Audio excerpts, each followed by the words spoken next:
नवनाथांचे वारे असलेल्या व्यक्तीने पाळायचे नियम व अटी. आज आपण एका अत्यंत गहन, पवित्र आणि दिव्य विषयावर चर्चा करणार आहोत. नवनाथांचे वारे. काही व्यक्तींना अचानक शरीरात कंप जाणवणे, मनात दैवी शक्तीचे आगमन आणि क्षणभरासाठी बदललेली चेतना अनुभवायला मिळते. ही एक सामान्य घटना नाही. हे नवनाथ सिद्धांच्या कृपेचे प्रतीक आहे. मात्र वारे येणे म्हणजे शक्ती प्राप्त होणे, पण त्याचबरोबर मोठी जबाबदारीही येते. आज आपण नवनाथांचे वारे आलेल्या व्यक्तीने कोणते नियम, कोणती शिस्त आणि जीवन प्रणाली कटाक्षाने पाळली पाहिजे हे जाणून घेणार आहोत. नवनाथांचे वारे म्हणजे काय? वारे म्हणजे मनावर, शरीरावर आणि प्राणशक्तीवर नवनाथांची कृपा उतरणे. ही अनुभूती अचानक होते.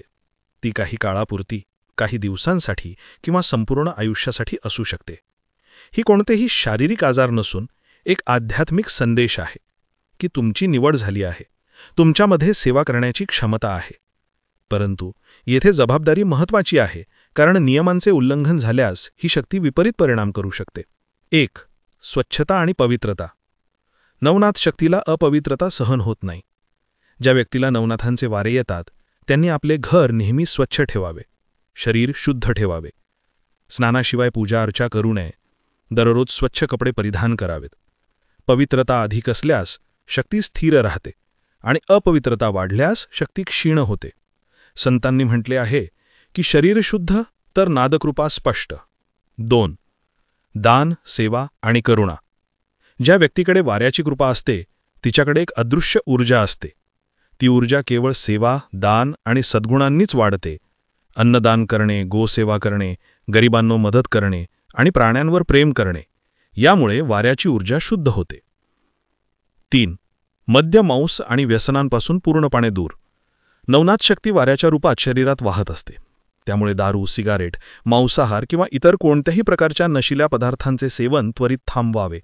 यांचे सेवन केल्यास वाऱ्याची शक्ती कमकुवत होते आणि मन दूषित होते. नाथ संप्रदायात हा नियम अत्यंत कठोरपणे पाळला जातो. 4. अहंकाराचा त्याग. शक्ती प्राप्त झाली म्हणजे तुम्ही तिचे मालक झाला असे नाही. आपण केवळ त्या शक्तीचे वाहक असतो. माझ्याकडे शक्ती आहे, मी कोणालाही वश करू शकतो, असे विचार मनात येणे किंवा इतरांवर धाक दाखवणे हे सर्व वाऱ्याच्या सामर्थ्याला नष्ट करते. नवनाथ तत्वज्ञान सांगते, शक्ती केवळ नम्रतेतच टिकते. ज्याच्या मनात अहंकार जन्म घेतो त्याच्याकडून शक्ती आपोआप परत जाते. 5. व्रत, जप आणि साधना. वारे आलेल्या व्यक्तीने काही गोष्टींचे नित्य आचरण करणे आवश्यक आहे. रोज आदेश म्हणावा, नवनाथ तारण मंत्राचा जप करावा, जय गुरुदेव नाथाय नमः चा उच्चार करावा, धूप, दीप, कापूर लावावा. साधना नियमित ठेवल्यास शक्ती शांत, स्थिर आणि मार्गदर्शक ठरते. 6. सत्य, संयम आणि शांतता. वारे असलेल्या व्यक्तीने आपल्या बोलण्यात शांतता ठेवावी, रागावर नियंत्रण ठेवावे, खोटारडेपणा टाळावा आणि वादविवाद टाळावेत. ह्या व्यक्तीचे शब्द आणि विचार शुद्ध आणि शक्तिशाली असतात, त्यामुळे चुकीचे शब्द वापरल्यास त्याचे परिणाम दुप्पट होतात. 7. कुणावरही प्रयोग करू नये. मला वारे येतात म्हणून मी कोणाचेही प्रश्न सोडवू शकेन असा विचार करणे धोकादायक आहे. शक्ती आपल्याला सेवा करा हे शिकवते, प्रयोग करा हे नाही. भस्म फुंकणे, अंगावर हात ठेवणे, आत्म्याशी बोलण्याचा प्रयत्न करणे किंवा कोणतीही करणी उलटवण्याचा प्रयत्न करणे हे केवळ गुरुदेवांच्या आज्ञेनेच झाले पाहिजे. 8. प्रसिद्धी टाळावी आणि गुप्तता राखावी.